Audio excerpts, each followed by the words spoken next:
oXYgen is a dual delay effect module for the Eurorack standard, which is focused on pushing the boundaries of what a delay effect can do and providing an experimental playground for sound design. The interface is split into two sides, X and Y. Each side provides controls for delay time, feedback, tone, which controls a filter inside the feedback loop, diffusion, which adds a small-sized reverb to the input signal before it enters the feedback loop, and of course, dry-wet. The fact that we have individual control over these parameters for both sides leads to a variety of use cases for the effect. Apart from the classical left-right signal way, it is also possible to arrange the two sides in series or use both sides for independent signals as monodelays. Every parameter, except for mix, has a respective input for control voltage at the bottom. The CV input of the delay time can be reduced in amplitude by using the input's attenuator. The range of the delay time can be set with the respective switches. Short delay times, for example, are used for coupled-strong synthesis. The parameters can also be linked, so both sides are controlled with the knobs of the left side. Time link only links the delay time parameters, while param link links the feedback, diffusion, tone, and mix parameters. This makes it easy to have the same parameter settings on both sides. The delay can either be synced to an external clock or tapped manually with the Tap Tempo button. oXYgen provides 3 different delay modes, which I will demonstrate you on this input signal.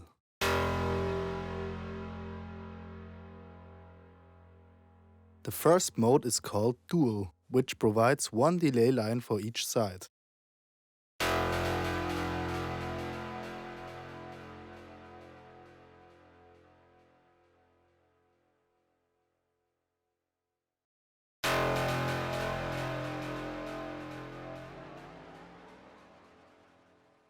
The second mode is called Ping Pong. Both channels of the input signal are mixed together and routed into the left delay line. The output of the left delay line is routed to the input of the right delay line. The output of the right delay line is again routed back to the input of the left delay line.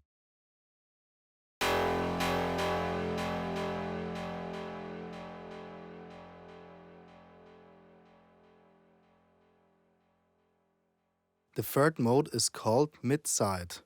The left-right signal is converted into a mid-side signal. The parameters allow us to control the effect for mid and side individually. The output signal is then converted back to a left-right signal.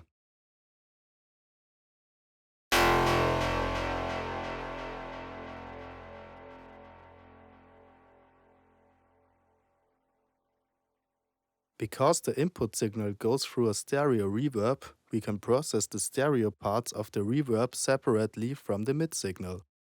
Due to the normalization of the audio inputs, a mono signal on the left input is also routed to the right input, if no cable is patched into the right input's jack. In this case, it is still possible to create a side signal by adding a little bit of stereo width through the diffusion parameters, which differ slightly in the reverberation times on each side. An interesting setting we discovered while testing the mid-side mode is to process the side signal while keeping the mid signal completely dry.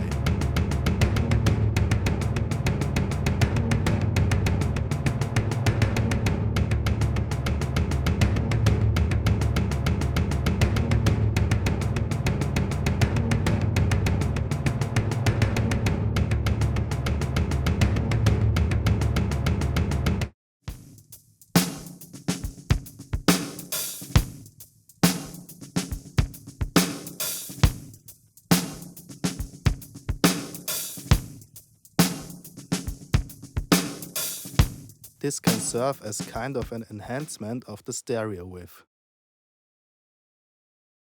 The special FX parameter can be set to either freeze or reverse. The effect can be toggled on or off by the use of this push button, or by using a gate signal. Freeze freezes the current buffer. The buffer length can be set with the delay time. Reverse acts as a reverse delay effect by reversing the buffer. Now I will demonstrate a few use cases of the module.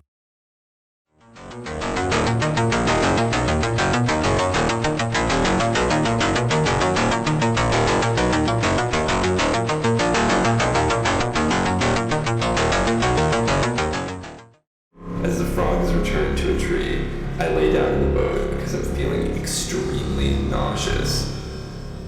The poison that was still in my blood begins working its purging magic. The captain takes me out to a private clearing on the edge of the river.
The module is based on the DAISY DSP platform, and the algorithm is written in Gen, which is an extension of the Max MSP patching environment. We use the DAISY patch module from Electrosmith for prototyping purposes. We also presented the project on the Tonmeister Tagung in Germany, where we received a lot of positive feedback from people in the audio industry.